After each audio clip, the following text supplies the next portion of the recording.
All right, here we go.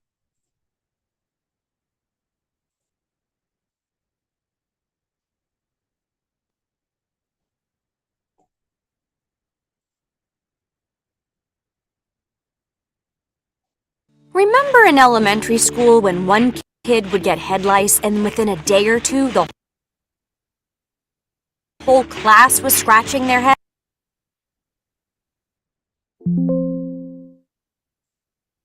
I'm starting over, y'all. There we go.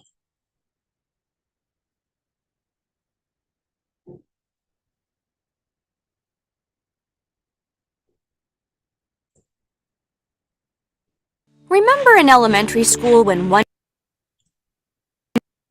kid would get head lice and within a day or two the whole class was scratching their head? Well, in a salon, you'll likely come across a wide range of hair and scalp disorders. Common disorders that are not infectious can be handled in the salon. Split ends can be taken care of with the right trim. Brittle hair can be conditioned. There are hair removal treatments for hair that is thicker or longer than usual, or hair loss treatments, often a sensitive topic for clients, which you should be comfortable discussing. But there are other disorders and diseases like head lice, ringworm, and fungal conditions that can run rampant in a beauty salon. So being able to recognize the signs of a client with any hair and scalp disorders or diseases will protect them, you, and your shop. If you see a sign of a disorder or disease, the first and only step is referring the client to a healthcare provider for treatment. Okay, but what if you happen to miss it? Well, there's other precautions you can take to make sure it doesn't spread. A clean scalp is a healthy scalp, and cleansing the scalps of clients will help them with their hygiene, preventing any potential infections in the future. So study up on hair and scalp disorders and diseases so you know exactly when you should and shouldn't continue services, and ensure that your salon doesn't turn into an elementary school classroom.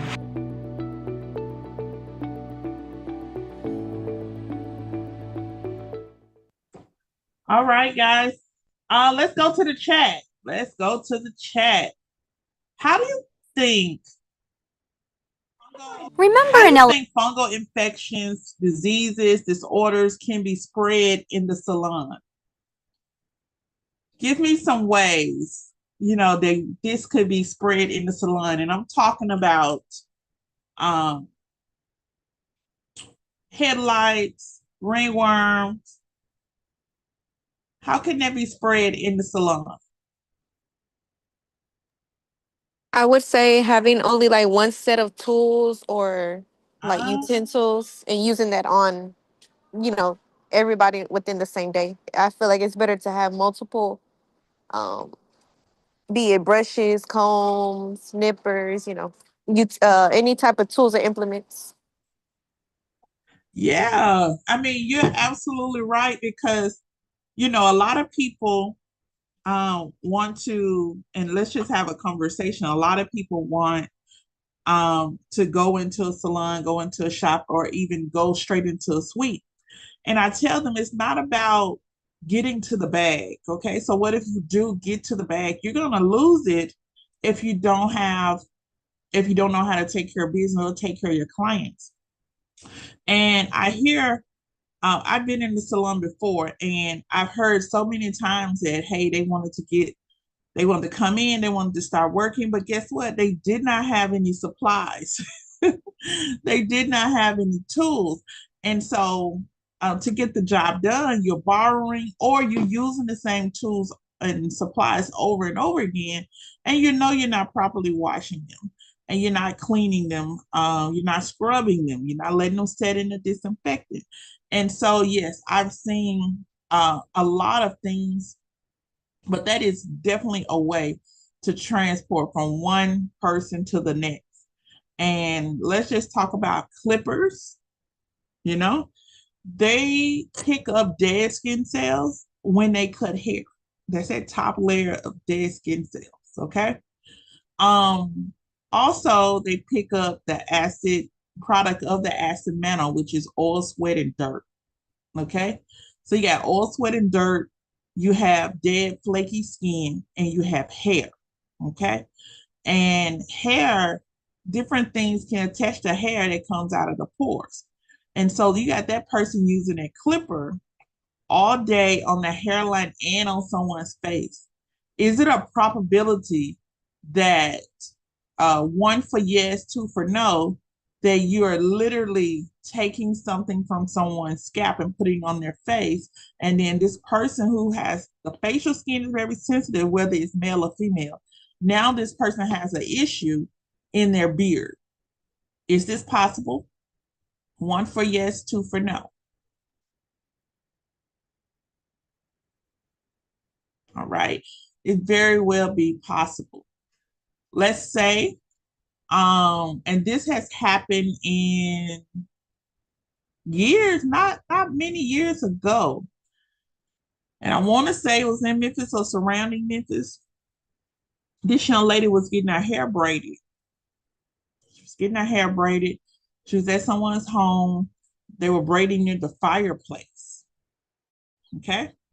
And braiding hair is called monofilament fiber. All right. Which means it's plastic. Got it? And think about your pack of braiding hair, and then think about your plastic storage shoebox. Okay. How hard those boxes are. That's really, after it's broke down and broke down and broke down, it's broke down to monofilament fiber, hair-like material. One, it cuts your natural hair. Okay, especially if it's synthetic, super synthetic. It cuts the natural hair. So as you think you're braiding your over a period of time, if it's too tight, it just start cutting down the weft, down your braid. Um, but that monofilament fiber, anything it touches, it clings to it. So dirt, okay.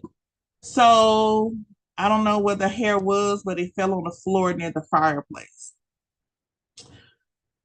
When it fell on the floor near the fireplace, it was picked up, and of course, it had some. They said it had some dirt, but also had spider. That spider was braided into this young lady's hair. Okay, and that night, she had to end up going to the emergency room because her scalp was swelling. Okay, her scalp was just was swelling. And what do we think happened? We all know what happened. Unmute. What do you think happened?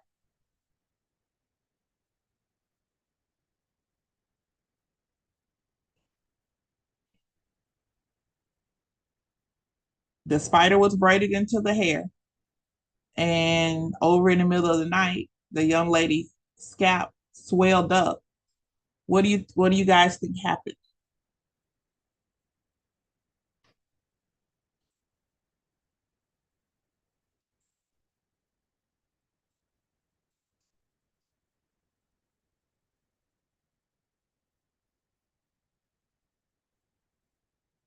All right, India, are you there? What do you think happened? Pooja, what do you guys think happened? Of course, Yes, the ma'am. the spider bit her. All right, the spider bit the young lady, and it swelled up her scalp. All right, who's liable for that? The stylist or the client? Who do you think is liable for that? I need some communication, guys. You can unmute or you can put it in the chat. Who is liable? Who's at fault for that instance? The stylist. The stylist is at fault if the stylist was licensed. All right. If she was not licensed, they would still, for one, she could be at fault, but the only thing they could get her for is operating without a license. Um, and because she didn't have a license and the lady willfully went, she didn't expect her. You can't expect her to be an expert, and you can't expect her to know that she's not supposed to pick up dirty hair and put it in her head. So the client will probably be the blame and have the responsibility of of the bills, and she can possibly go to civil court that may last forever. But at the end of the day, at the end of the day, we are not supposed to be dropping the hair. We're not supposed to pick it up and put it into our client's head. If we are working in a home, working in a house, we need to make sure we in a separate entrance, that we are not working inside of the house that people live. You can have an attachment with a separate bathroom. That's what the state of Tennessee requires, and it must be licensed at a shop as a shop. And so we have these due processes that we must go by. But it holds on, it clings, and it does the same thing. We've seen multiple braiding shops where people actually sleep in them as well. Um, Sometimes the odor could be something else. They're cooking in them as well. And so when you see a lot of red flags, and you have to ask yourself, is this sanitary? Am I going to leave with something else going on? When you only see one comb, that's all you see. And I was at a competition in San Antonio, just watching a barber competition. And as I was watching the barber competition, the young lady competing dropped her comb on the floor. As an instructor, I was cringing outside, but I saw the judges. And she dropped the comb on the floor, and she picked it back up and started back combing his hair and cutting. I was in the audience like, oh my God, did this just happen? But also, she had a judge that walked over to her and just was looking. And she didn't win the competition, but I'm guaranteed points were taken off because she dropped the comb on the floor, picked it up, and put it back into the client.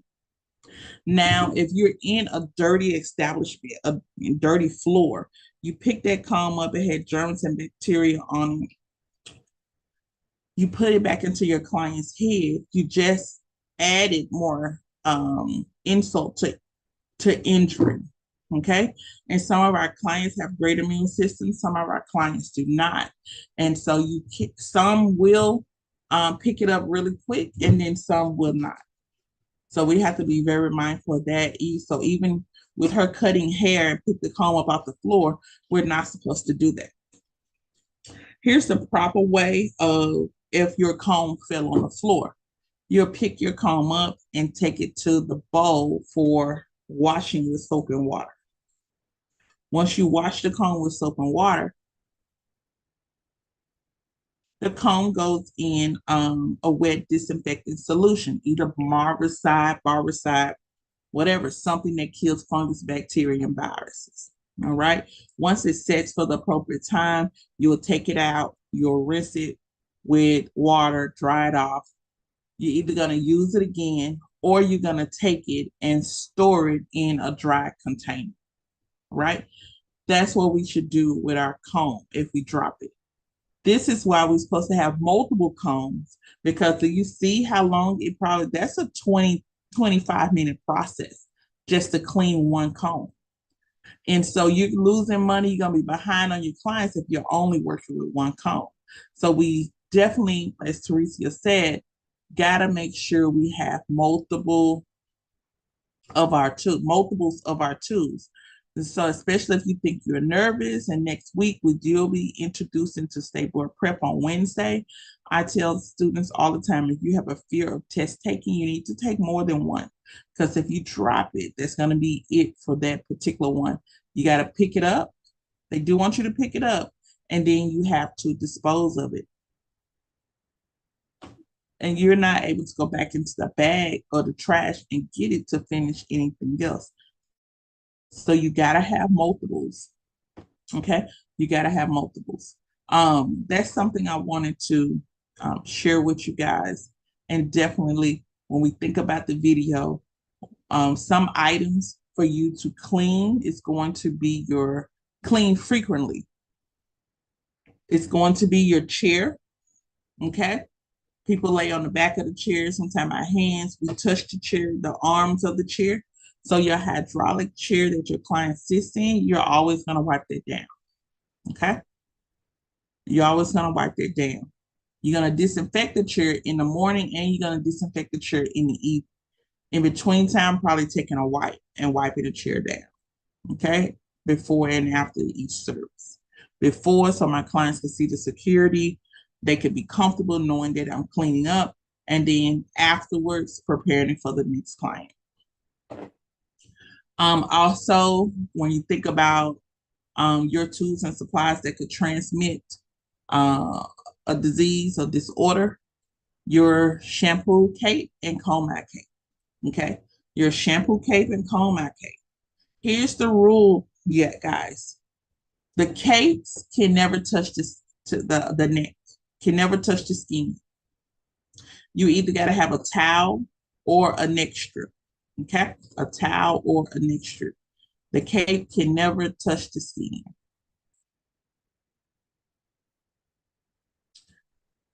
Um, of course, when you look at your tools, we're looking at combs, brushes, clips. Okay, combs, brushes, clips. All of that should be cleansed appropriately, and you should have more than one, more than two, more than three of all of them. Okay, you got a full day schedule. You need about a dozen of each. Okay, your clips, although they going into rollers, it's touching the skin, it's touching the scalp. All right, so I need you to be aware of that. Even those clips need some training.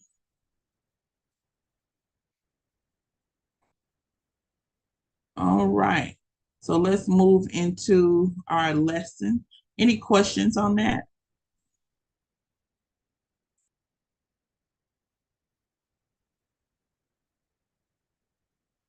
We dropped off yesterday, and I'm preparing to share the screen. We dropped off yesterday talking about alopecia. There was a short quiz on the board. Okay. There was a short quiz on the board. What I need you guys to study is the types of hair loss. Okay. When I see you Monday, um, and then put in the chat, Monday there's a hair show at the Lander Center in South Haven. It's from 9 to 4. The school will take care of your ticket if you can get there. Is this something we want to do as a team? You can put it in the chat. Is this something we want to do as a team? Now you don't have to stay the whole time. You can be there the length of your class, but I'm going to give you the credit 9 to 4. But I need you to be there for a couple of hours. Now it is a hair show, and I'm really, because y'all are Cosmo, so it's a hair competition, I would say. So they have stylists and barbers. It's mainly a competition, but they will have some classes. All right. They will have some classes, and you guys will have free reign to go in and out of the classes, go and check out the competitions. I know some of you guys do natural hair, some of you guys do braiding, um, um, nails, and even hairstyle. So if this is something you want to do, great, great. We could do the field trip on Monday and possibly see if we can get something to eat that's around the way. I don't mind doing that. And if so, what I'm going to do is just call her today and get the tickets. And as long as you guys know it's at the Lander Center. And I think they're starting at 9. So we might be thinking, Miss Teresa, are you going to have enough time to get your kids off to school? Yes, ma'am. They be outside at 6:30 waiting for the bus, ma'am. No. Yes, the bus comes at 6:45, so 6:30 they outside. Ready. Whoa, they around that mommy. Okay, so that's what we're going to look into. I'm also going to let our nail students know because they will have a nail competition. Just see if any of my students want to come, but um, consider it field trip Monday. We're going to look at the flyer. I'm going to make sure you have your ticket. I'm going to call her today, and it's not that many of us, so um, I'm also going to. I got a surprise. Got a surprise. We'll figure it out. Okay. All right. So look at types of hair. We talked about alopecia and we talked about androgenetic alopecia, which is if men have male pattern baldness, women have androgenetic alopecia, right? Androgenetic alopecia. My friend goes viral on TikTok for her client base, y'all, is her client base is alopecia clients.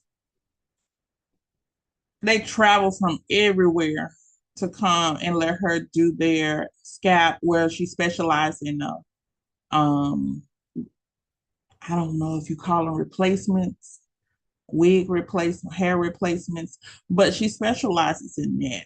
And her name is Lakita Black. And what we're gonna do, I may go to her page on Facebook so you can follow her. And may ask her if we could get her as a guest speaker.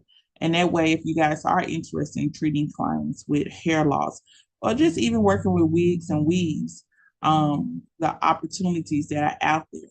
Now, androgenetic alopecia and the other types of alopecia, when we're getting into trichology, which is the study of disease and disorders, um, you now don't worry about how the style looks. You're worried about the solution to why the hair and scalp is doing what it's doing. When you switch over, that means you don't necessarily receive money cash in hand. If people can afford the consultations and the tests, they will probably do it. But now, as a trichologist, you get to build the insurance companies. Okay.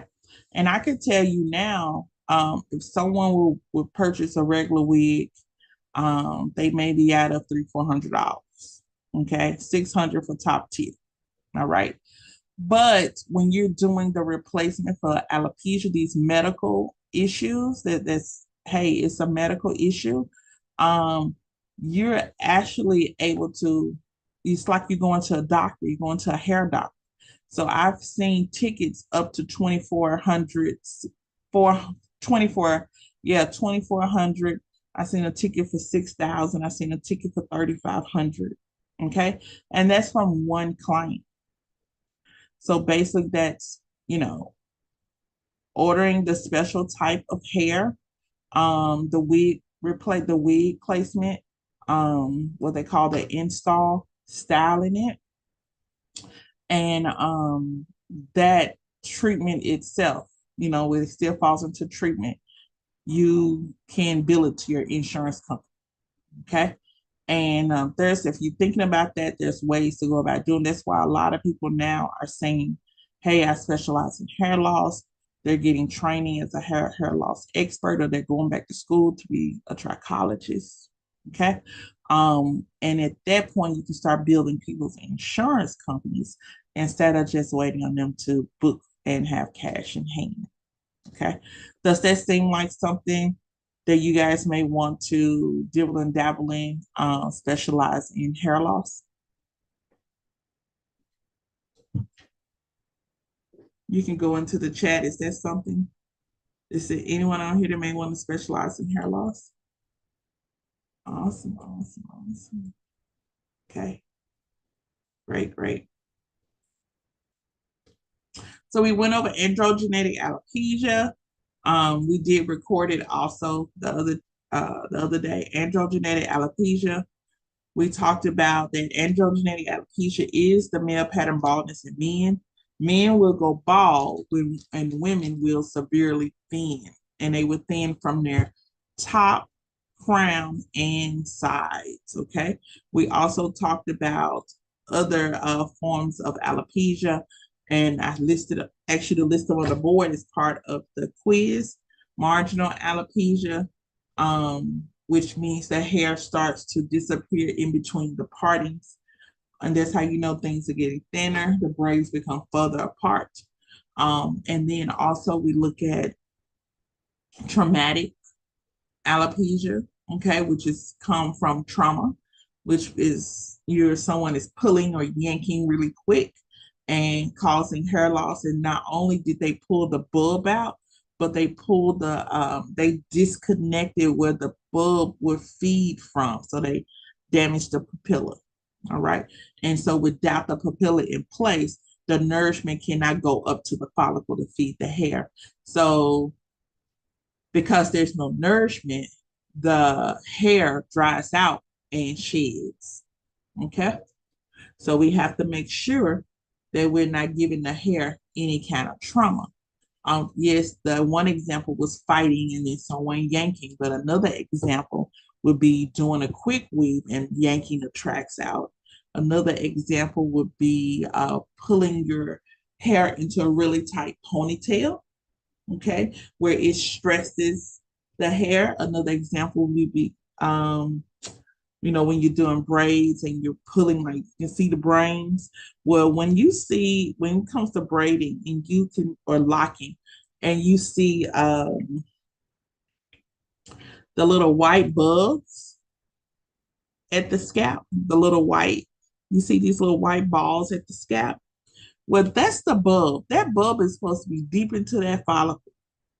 That if that bulb has come up to the surface, that hair is gone because it's going to take just one little pull and that bulb is going to come out. Okay.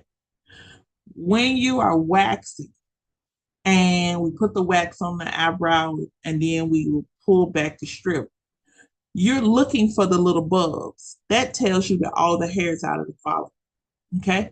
So when you're braiding and this person, you look around their hairline and they have these little white specimens. Hold on.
All right, guys, I'm back. I'm back. While we were on, I sent that message and she called right on back. Okay.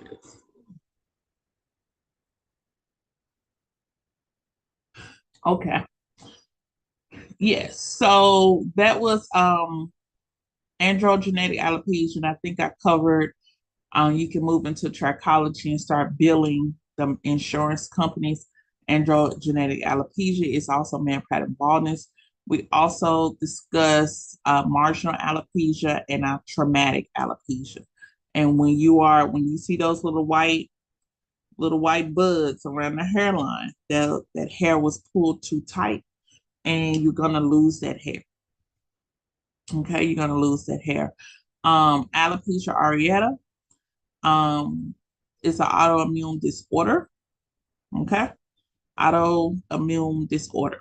Okay, the immune system attacks the hair follicle, which leads to hair loss in round or irregularly shaped patches. Sometimes people cannot help it. Okay, it says white blood cells stop hair growth during the androgen stage. So even when it's starting to grow, you got white blood cells that kind of stunt its growth. Okay, so you may have people who grow their hair. It said, "Hey, my hair grows, but it doesn't grow past a certain point." Okay, and after a while, if it's not growing, it's you're basically there's a signal that goes to the telogen phase, which is the shedding, and it just starts shedding. Okay. So it's basically skips the rest and just starts shedding. So you have a lot of people that are in alopecia areata.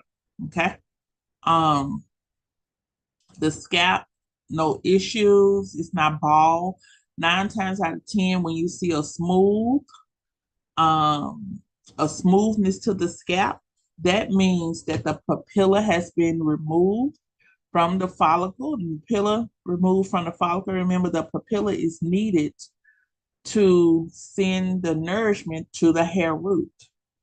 All right. And so if the papilla is removed, then you just got the follicle and the hair root, and then you just got the nourishment, and then there's no way for it to be transmitted. And so the hair would eventually fall out because or become very, very dry and fall out. A lot of times, on top of this, alopecia areata could be caused by stress. Okay. Most of the time, when stress is relieved, all right, when stress is relieved, you'll start to see your hair grow back again. So, alopecia areata, you may have hair loss and patches, but the scalp is still intact.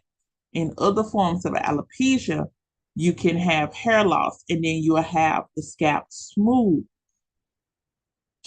And when it's smooth, the papilla has been destroyed and we can't get the nourishment to the hair root. And so when it falls out, when the hair falls out, the follicle tightens up, closes up until it closes all the way up. So with nothing being open, okay, with nothing being open, it becomes very smooth and can be shiny. In those areas, hair will not grow back. So if clients come in and they have a smooth, shiny piece of scalp and they're trying to say, "Hey, I want my hair to grow back. Is there anything we can do? Can I get that treatment or whatever?" Please do not tell them you can grow their hair back. Okay, because you're not a magician. You cannot open up the scalp. The only way now that hair may grow back, they have to do a surgical hair replacement, which means take the full body of another follicle, bulb, and papilla intact and stick it inside another follicle, where a follicle should have been. And they create, they're basically trying to recreate a hairline at that point, or trying to fill in a gap somewhere. And so I hope you guys got that. If you, and just an example, when you look at people's edges, it's a blessing. When people say it's a blessing to have edges, it's a blessing. Okay. Some women, like I've told you, will lose hair from the sides, which are the temporal edges, what we call edge area. and the top and crown. Okay. And when you see that become very smooth, you know that, oh, that's a form of alopecia. Also, if it's smooth and shiny, hair is not going to grow back in that area. There is hope if, yes, they have lost their hair, but you can still see the pores, you can still see the openings, or you see little fine hairs. That is hope that, okay, we got action. Let's work. Let's try to get this hair back, this terminal hair replaced. Let's try to get this hair back out here. But when you don't have those things in place, it is going to be impossible for hair to grow back. All right. And so if that follicle is dried up and closed up, there's no way that hair can come out of a smooth area. There's no more pore openings. The opening has been closed. So how is hair going to come out of that area? Okay. Um, so that's something to always look at. And you have to think about that when people are selling growth oils. Uh, they make up, they're making up products, growth oils, and they only can go so far. Shampoos, they only can go so far. So if those pores are closed and that area is smooth and shiny, there's not much we can do on the hair growth part. Now we just have to take care of the scalp. Okay. Since I said take care of the scalp and we're dealing with the scalp, when you also find individuals that have like a bald, like, have men have a very bald, shiny head, right? Most of the time, they still have to shave around the temple, ear area, and the back of the head because they still have follicles there. Where the male pattern baldness picks up on the top, and top and crown, where that area is usually smooth. And then they have to shade everything else. When we do get to the bald component of the scalp, it should look like the skin on the face. Smooth. It should be smooth. It should have a nice color to it. Okay. It should not be patchy with dark spots. Um, and it should not have a whole lot of other stuff going on.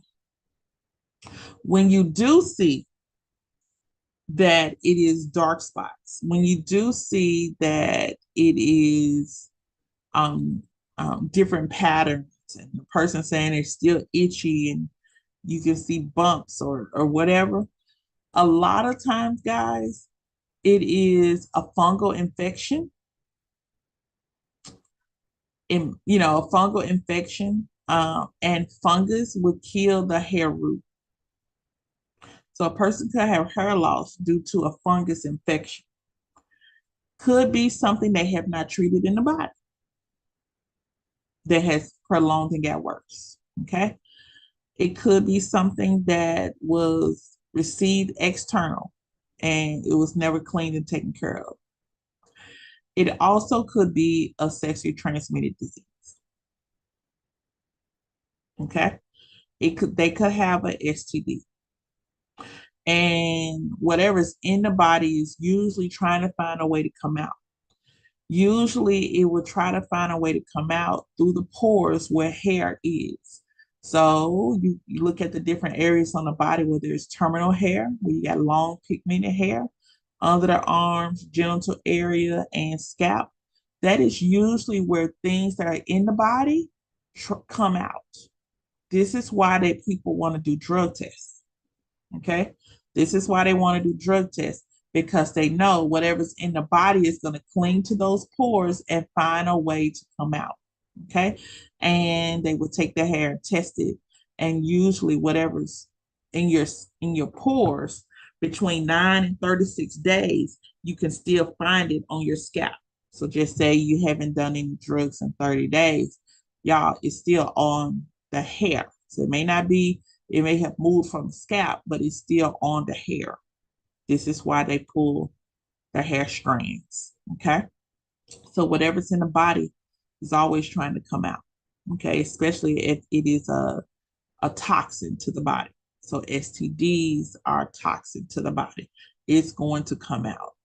And so a lot of times we either have an overwhelming amount of fungus that causes hair loss as well. and still has an issue on the scalp after the hair has been removed. And then also it may be an STD. All right. That's, and if it's a disease or disorder, it is going to try to pull out and it's going to attach itself to the hair root. So as the hair grows, you have the toxins trying to go up through the pore as well to be relieved at the bottom. Did anyone think, did anyone know that already? Did anyone know that already hair loss can be related to, we know disease, disorder, infection, fungus, and sexually transmitted diseases? Okay. So now everybody gonna be looking at everybody with a bald head to make sure it's smooth and no color and it's not discolorated. Okay, yeah. Okay, good job, Tara. Good job. Alopecia totalis, the terminal hair on the scalp, all of it is gone. Okay. Alopecia universalis is the terminal hair on the scalp and body. So there's no hair underneath the arms in the gender area of the scalp. And then you have totalis, which is scalp only. Okay. It can happen in men and women. All right. And you may have some guys that say, I can't get my beard to grow in this particular area. If it's been a fungal infection in the beard area and or on the scalp area that has went untreated, such as a ringworm, uh, or something of that nature, you will have hair loss probably in those particular areas. And so you have to, accordingly, hair will grow around it, but you probably won't have hair growth on those areas again. Then there's postpartum alopecia, which I think a lot of women go through. Okay. Most women experience is temporary. And of course, once your body gets back to its place where it's supposed to be, this can go anywhere between 1 to 5 months. Okay. So we got clients that are having baby, we need to educate them about postpartum alopecia, but also tell them even after the baby, um, what's the care plan? Okay. Find, keep a care plan. Keep a care plan because as you're going through this, you can tell them, yes, you may have some hair loss, but we're going to work our way through. We'll try to keep as much on as possible cleaning, by cleaning and conditioning, still offering hydration treatments of that nature. Um, a lot of people go into braids or protective styles when they're getting ready to deliver. It's okay, but it's not okay because after the baby is born, you're moving into your body saying, okay, as soon as it's born, your body say, okay, time to get back to where we used to. So it starts moving and performing and doing different things to try to get the process started back to where it used to be.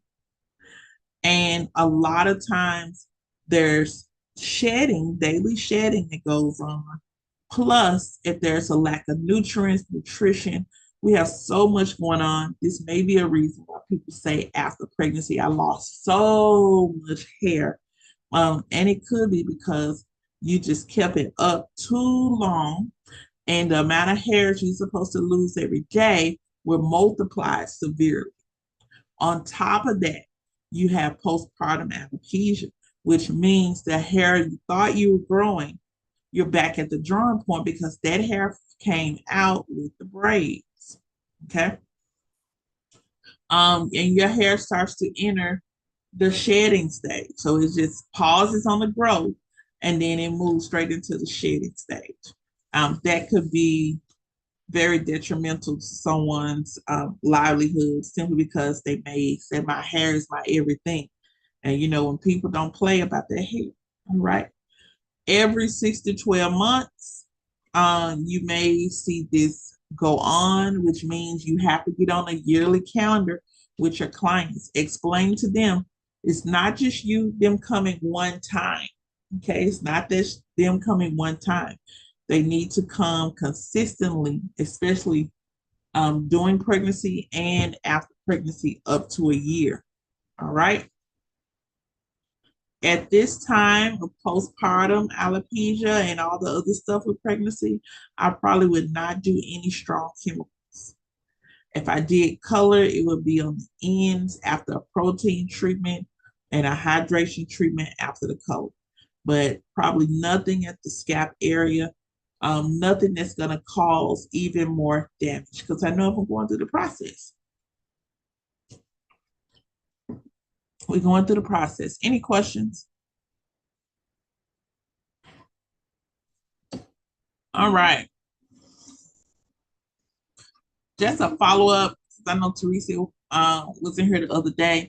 Just looking at hair loss treatments, 9 times out of 10, we got to have some beta blockers. Okay.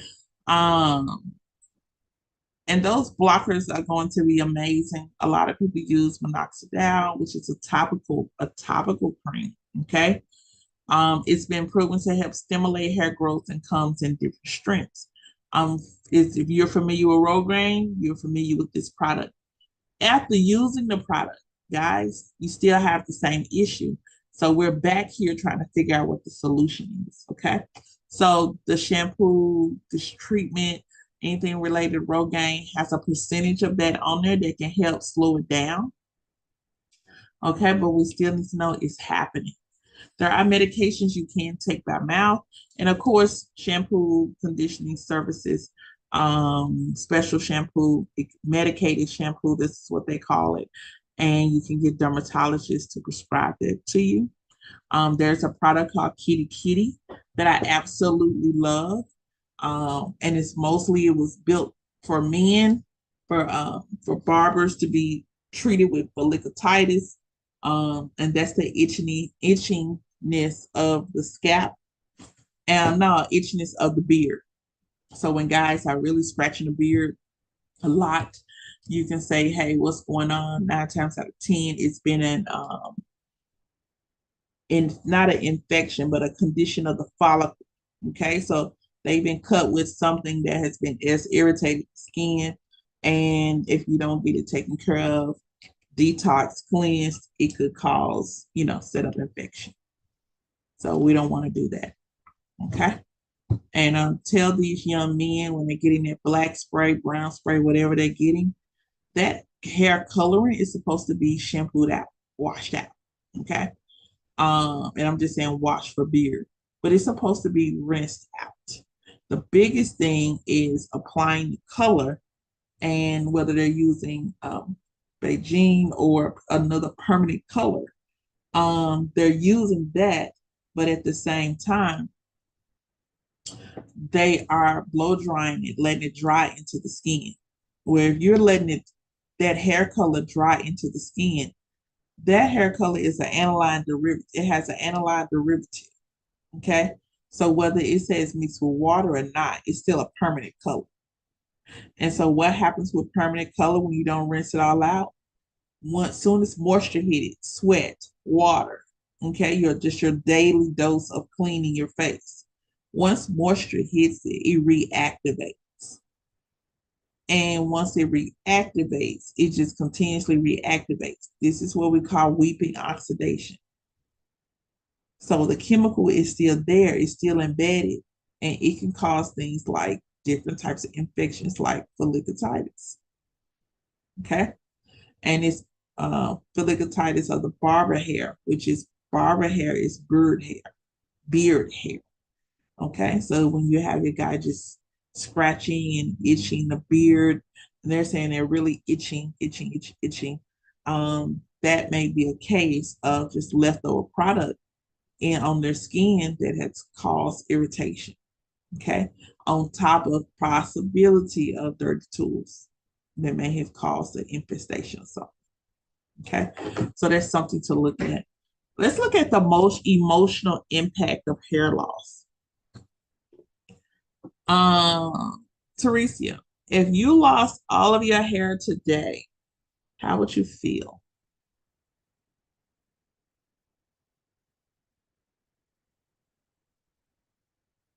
Is anybody there? I would feel devastated.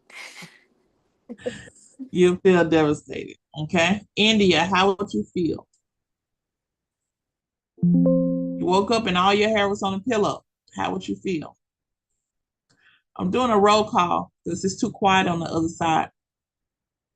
India, I need I you to would I would be upset because I care about my hair. Okay, okay. Be upset because you care about your hair. Tara, how would you feel? Woke up and it's all gone. I would cry. Okay. Pooja, we know you love your hair. Pooja, are you there?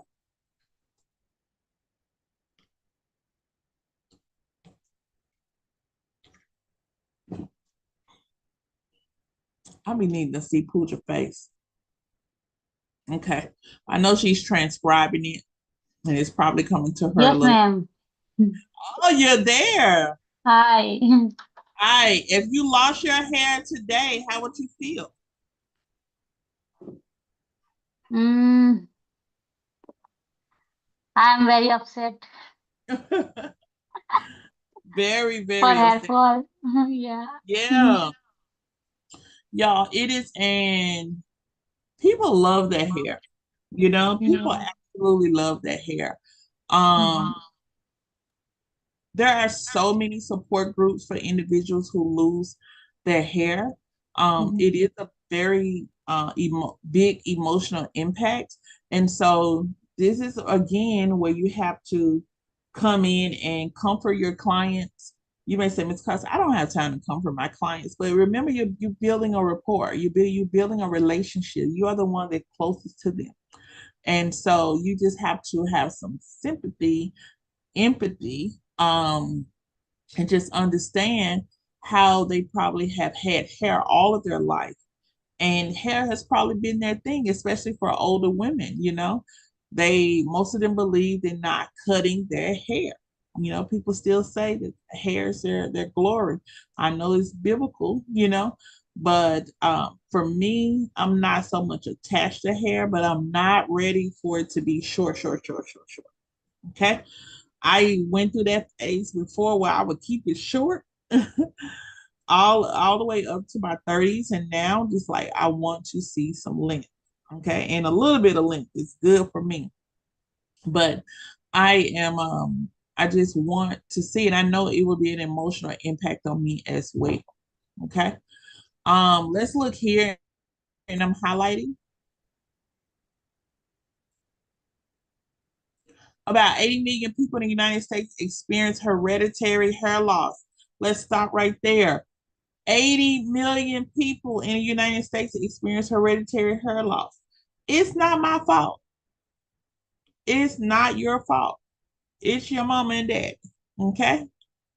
Okay? It is their ancestors, their grandmother, their fathers, their grandfathers. All right. So it's good to do that little research to find out what side is coming on, because I also need to tell the client I can help you on this side.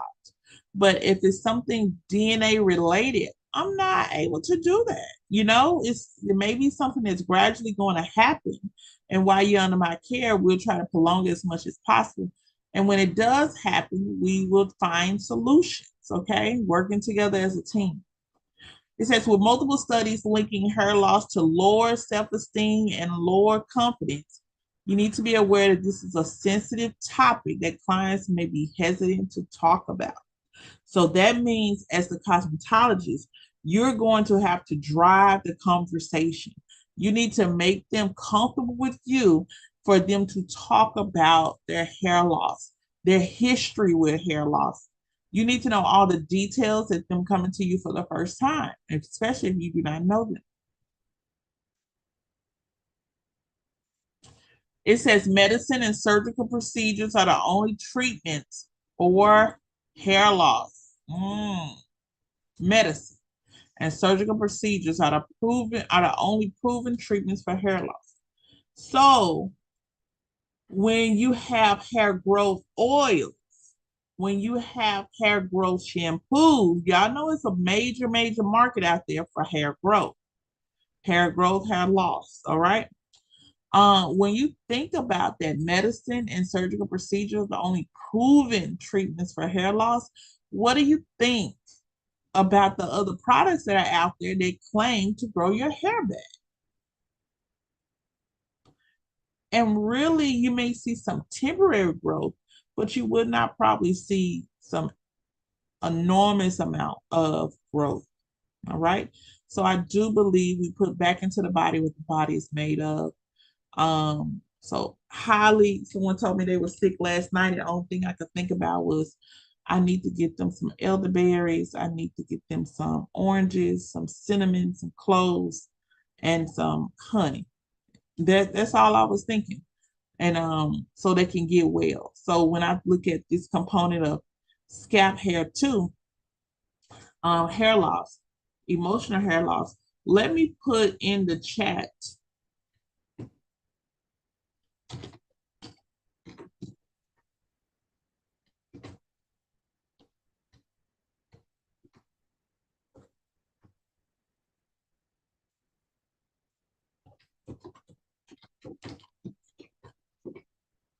herbal hair teas. I want you guys to look that up. Herbal hair tea. Okay. The tea that you drink, but using it as a treatment for the hair and scalp. If you drink herbal tea, that is medicine. All right. That is medicine.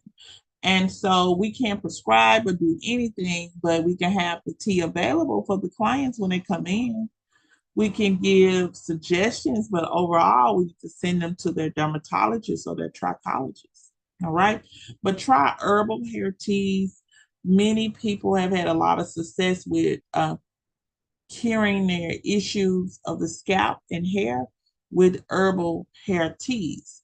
Many people do the detox. They clear the follicle using baking soda, um,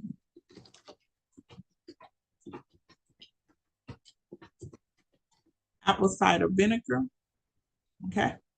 Using baking soda, apple cider vinegar.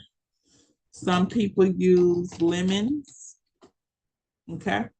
Um, and they would use that to detox the scalp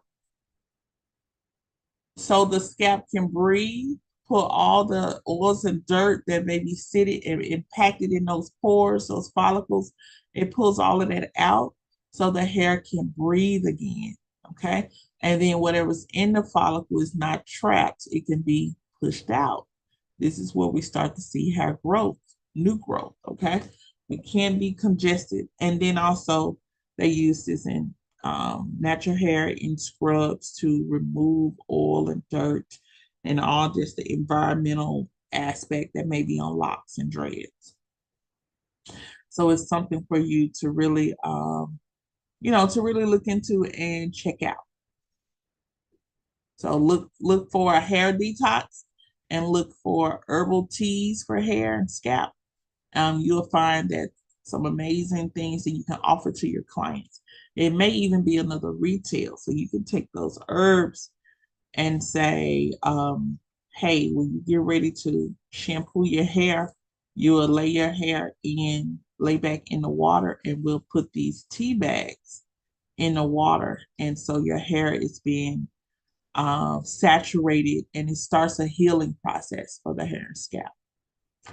Asking you to do a little more? Yep. Okay.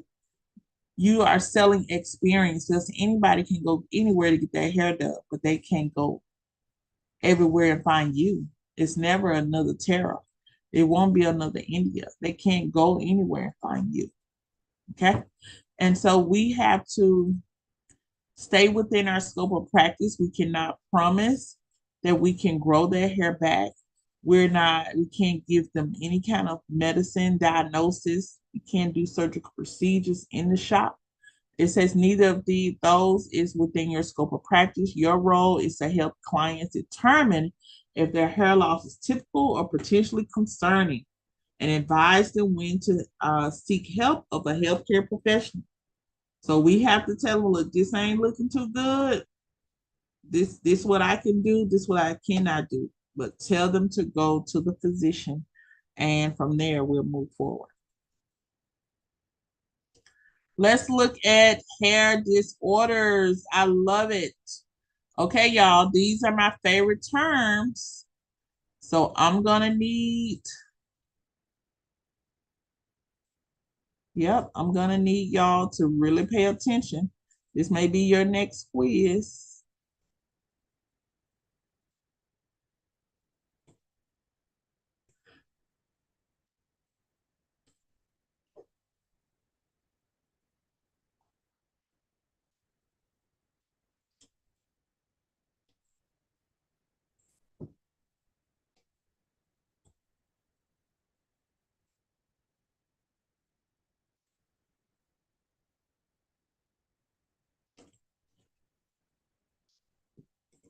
Oh,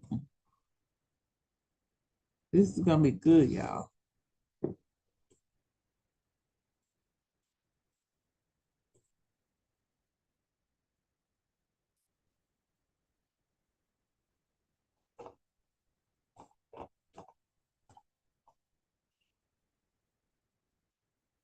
All right, hair disorders. This is mainly what we deal with when we get clients coming to the salon. Hair disorders. Can you treat them? Yes. All right. Are you ready? Okay. We talked about kanishis. Kanishis is a technical term for gray hair or white hair. And let me tell you something as your theory educator. When we go over terms, I'm expecting you to increase your vocabulary when we're speaking in school or anytime we're talking. I want to hear that you're learning. So use your words as much as possible that you're learning, because it just helps you along the way. Now, when you test, they're definitely going to use these terms. You got to know what they mean. Okay. Kanishis don't sound like gray or white hair, but it is. Okay. Gray or white hair. Kanishi results from the loss of the natural pigment, so no melanin. All right. Other than the absence of pigment, gray hair is same as pigmented hair. Okay. The reason why they say gray hair is the same as pigmented hair. Gray hair is the term used for white hair on one side, pigmented hair on the other side. When you mix white and black together, you're going to get gray. So your eyes will start to see gray hair, not white hair. All right. So always think of that when you're seeing when someone is saying, but I got white hair, I got gray hair. Determine if it's gray hair, if they still have pigment, and then also determine if it's white hair. There's no pigment included at all. Okay. So there's two types of kanishis: congenital, person is born with gray hair, a patch of gray hair. All right. And acquired with age and my DNA genetics. That's where my gray hair picks up. So there's two types of kanishis. We know kanishis. Hold on. This is my mom nursing home. Hold on.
Hey guys, let's go ahead and take a break. And then when we come back, we'll finish up. It is 11:19 now. Take about a 10 minutes and see you guys back here at 11:30, okay? I am cutting the audio and the video off. Thank you. Happy break.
Hey guys, I'm back.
Okay, I'm sorry guys, I had to take that from the facility. Um, Teresa, I need to send you some pictures, don't I?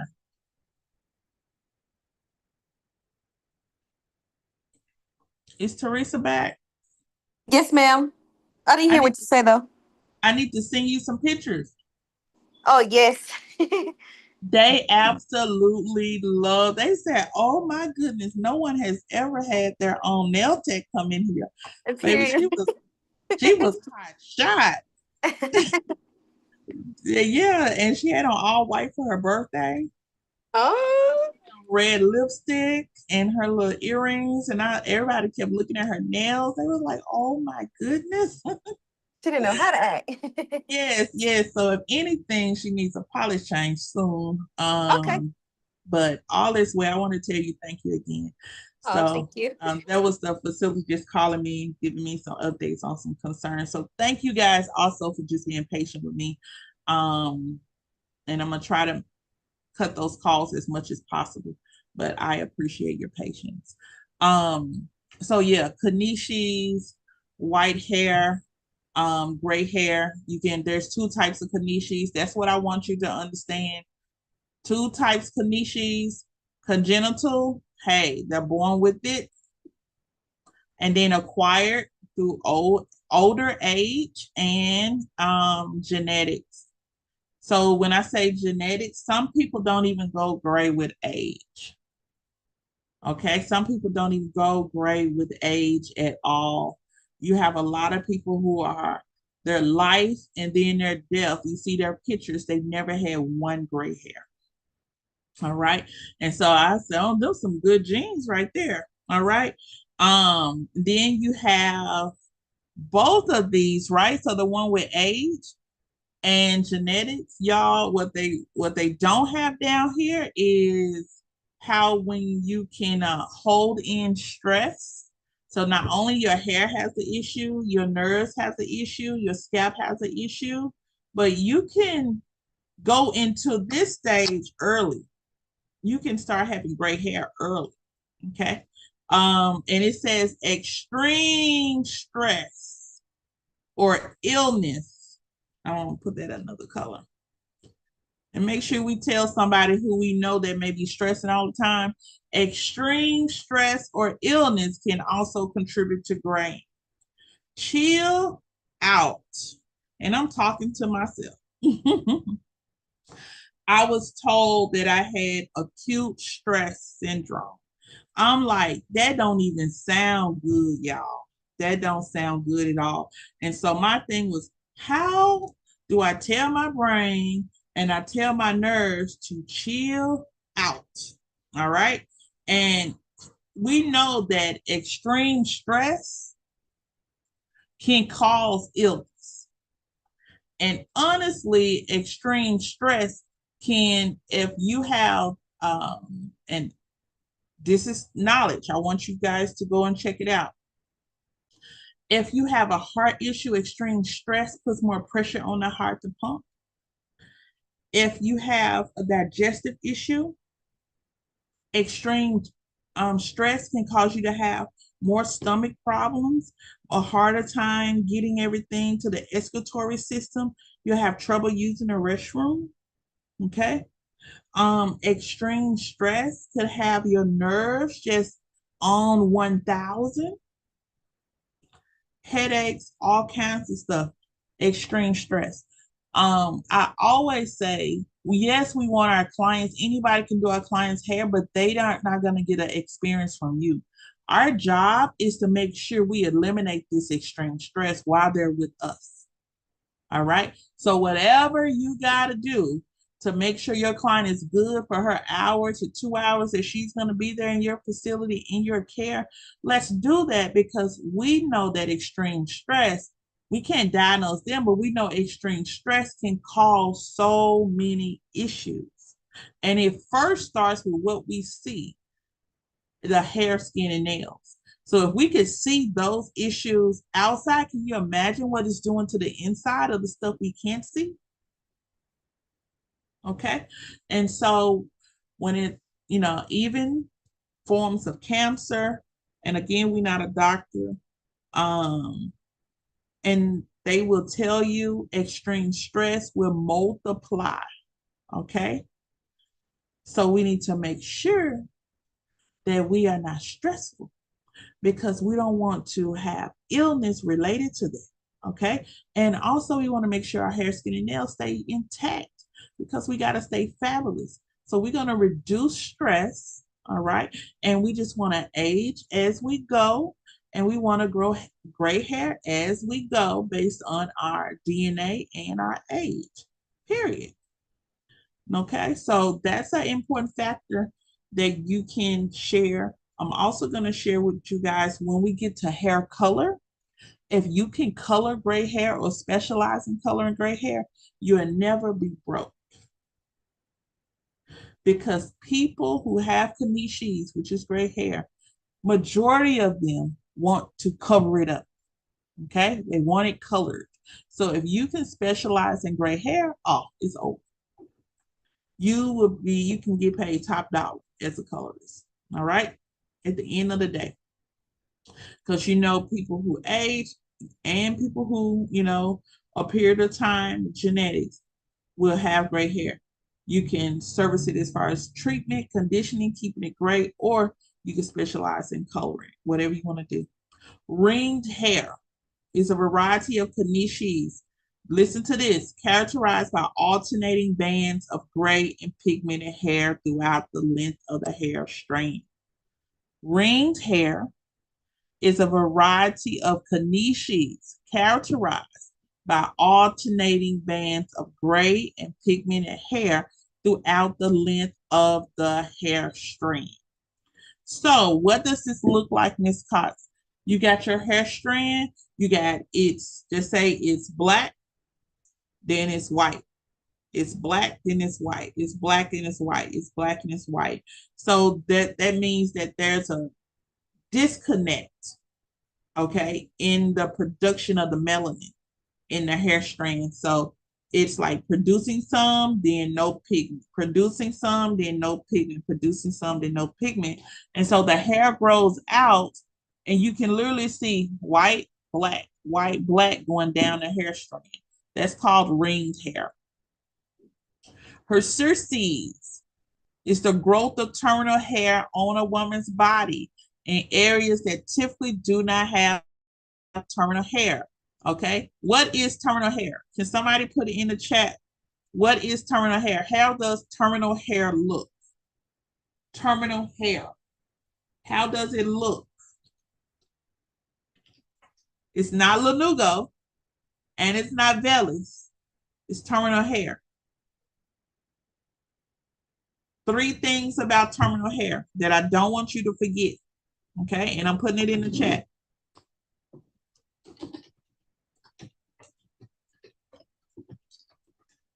Terminal hair is coarse. It's longer and it has pigment. Okay.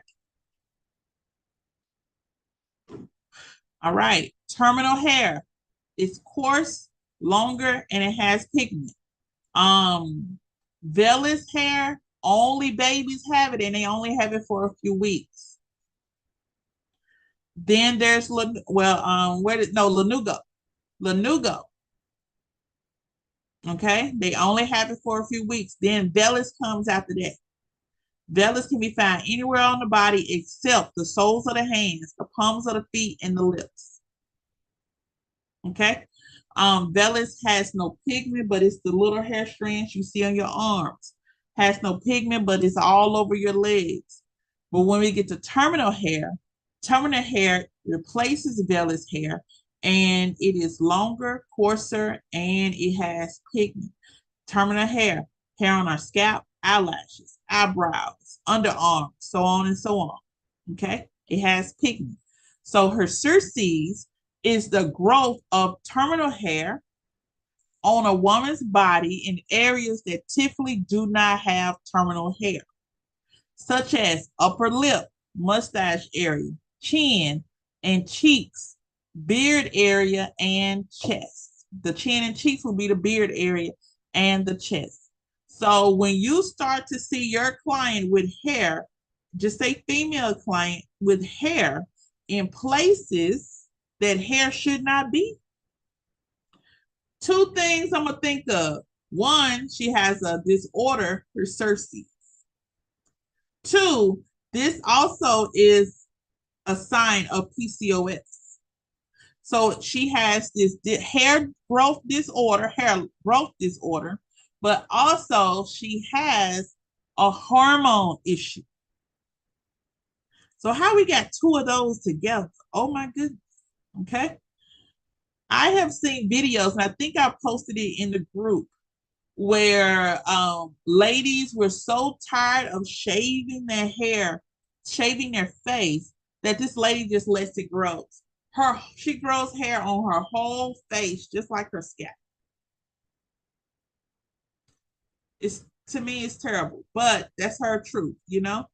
But yeah, when you see a woman with hair in places that she usually would not have hair, that should be a sign to you that, hey, we got some hair disorders.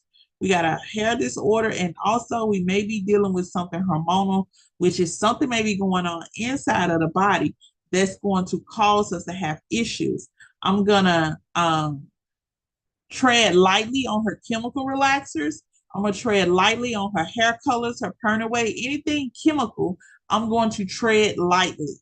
All right. Because this hormonal thing could really cause us to lose hair.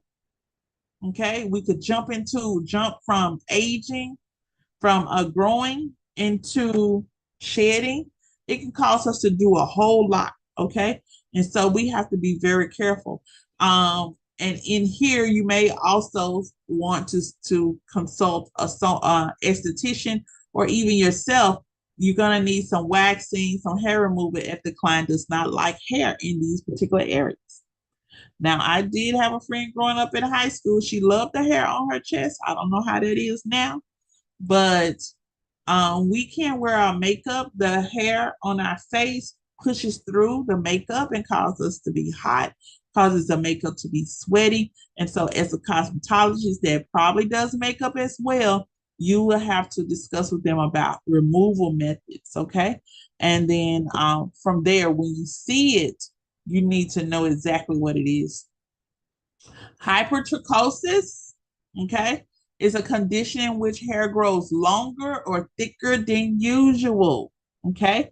Treatments for hypertrichosis include electrolysis. So here's the thing. Electrolysis, they take a needle and go through the pore to retard the hair. So it like shocks the hair, pulls the hair, detaches it away, and then it will fall out. Okay. So electrolysis, photoepilation, that's lasering. Okay, where they take the laser over your skin and they hit it, go. Okay, and so what happened? Hair is being removed. But if you are melanated, 4 through 6, if you are brown to black skin, or you fall in the brown or black category, okay, of ethnic brown or black, okay, be careful with certain lasering machines and lasering techniques because they also use a light. It's a laser, it's a light, photo light, okay. Epilation is hair removal. So photo epilation is hair removal with the light, okay. um it like snaps a picture. In order for it to zone in and remove that hair, there's a light that goes around that area. So that light, after using it so much, that light breaks up your melanin. So now you'll start to see your melanin gravitate into little circles and you have dark spots and white spots. All right. And so you want an even skin tone, but certain lasering machines and techniques will break up the melanin in black and brown people. So certain also laser machines should only be used on white or Caucasian skin. They have less melanin and you're not really breaking up anything.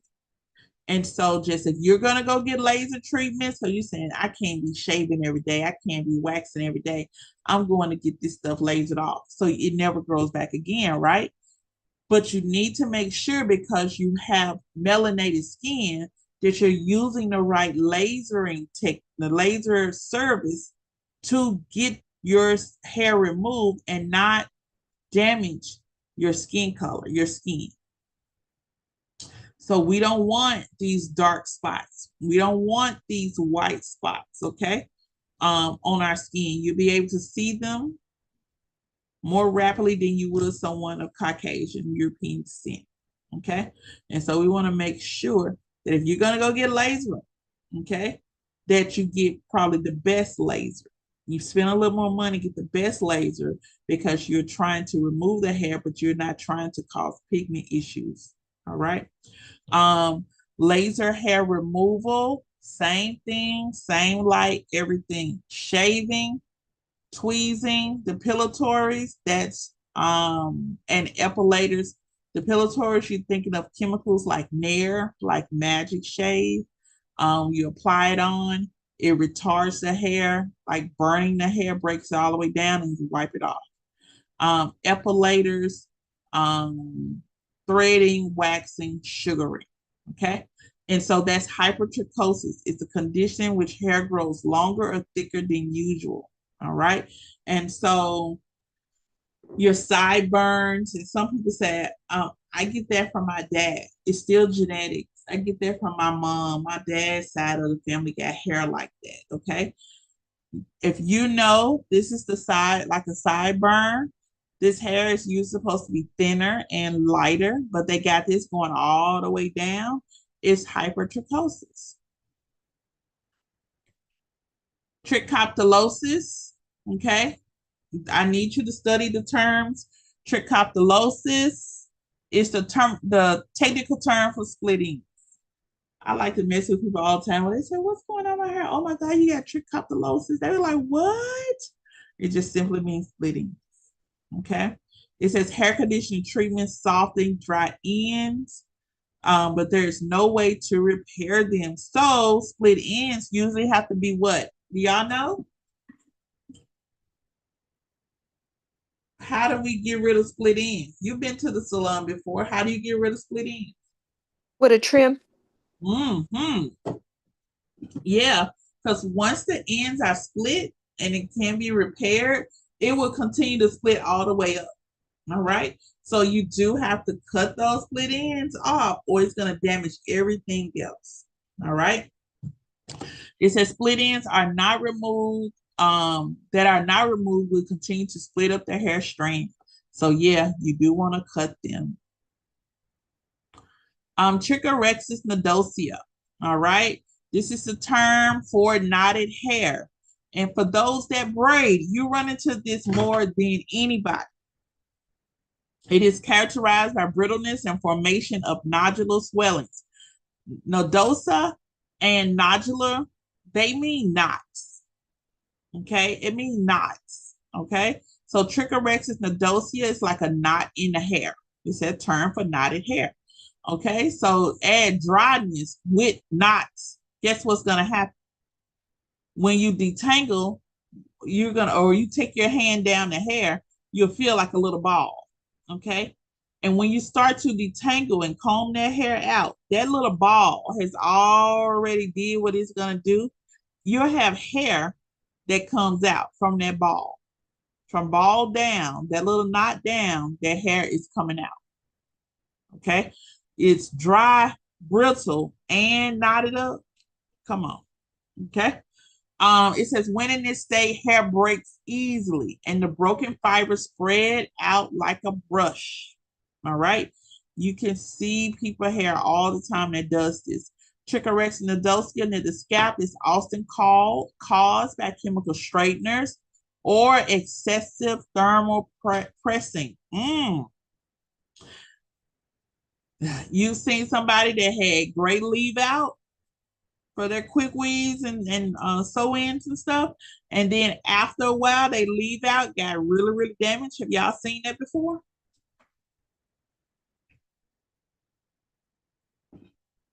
Possibly the leave out is damaged because of the thermal pressing, the continuous flat iron, the continuous heat abuse on the hair. It also say caused by chemical straighteners. So we're talking about relaxers, keratin treatments that can be too much for this person's hair. Okay. Or excessive thermal pressing. So we're talking about flat iron pressing, using that heat that may be uncontrolled, or having the heat up so high. When you talk about flat irons, I love a titanium flat iron. Oh my goodness, I love a titanium flat iron. But for the company I work with, their flat iron goes up to 415 degrees. I want to say 450, 450 degrees. Woo, that is a lot of heat on that hair. So if the hair is fine to medium, it may burn the hair. If it's coarse, it's just gonna get it straight where it looks like it's a relaxer. You never want the hair to be bone straight. Okay. It takes the mobility out of it. Okay. At the end of the day, ceramic irons are great. They have different coatings as well. If I have to use a titanium, I'm not using it up to 450. If I do 450, I'm working on a wig. Okay, if I do 450, I'm working on wigs or extensions. Other than that, my natural hair, I will bring in the 300 or so mark. All right, so we have a responsibility as well. Damage located toward the hair strand end is caused by mechanical damage.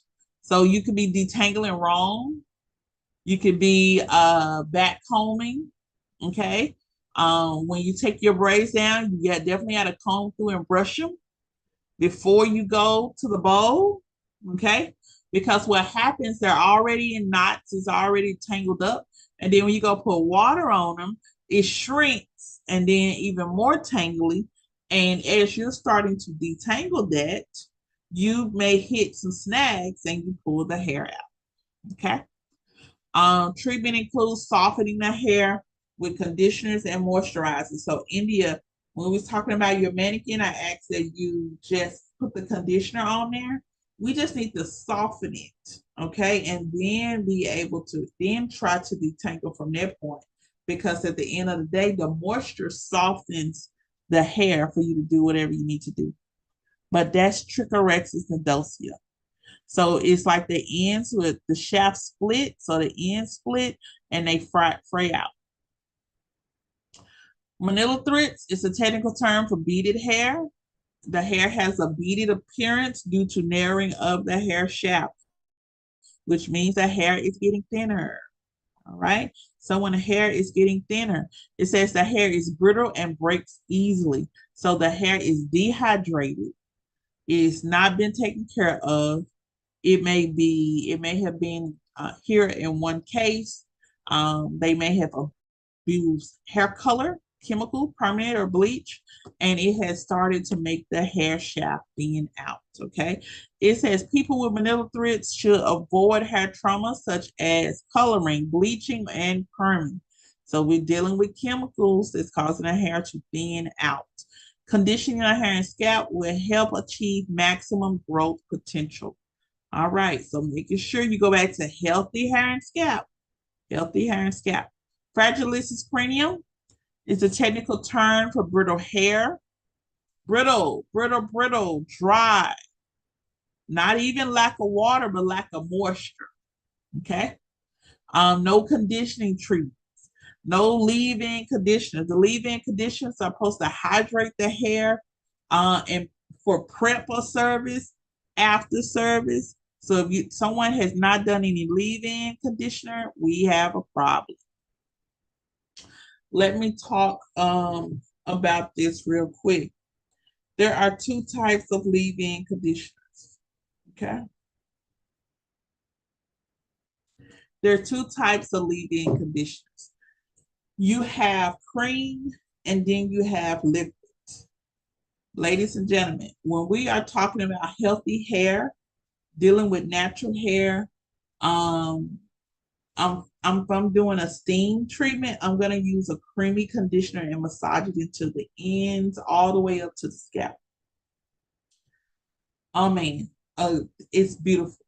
And I'm gonna put that steamer on there, let it steam, and then I'll start styling. Remember, it's a leave-in conditioner. So we're through with everything else. I don't have to rinse it out. It's a leave-in conditioner. If I was doing a chemical process, coloring, bleaching, perming, straightening, whatever, I'm doing a chemical process, I would use leave-in conditioner and I would use it in a liquid form because the leave-in conditioner in the liquid form allows the pH to be balanced throughout the chemical process. All right. So I'm working with the cuticle. I need to stay inside the cortex and I need this thing to work. And so I'm working it by applying the liquid leave-in conditioner. That's going to allow me to keep working.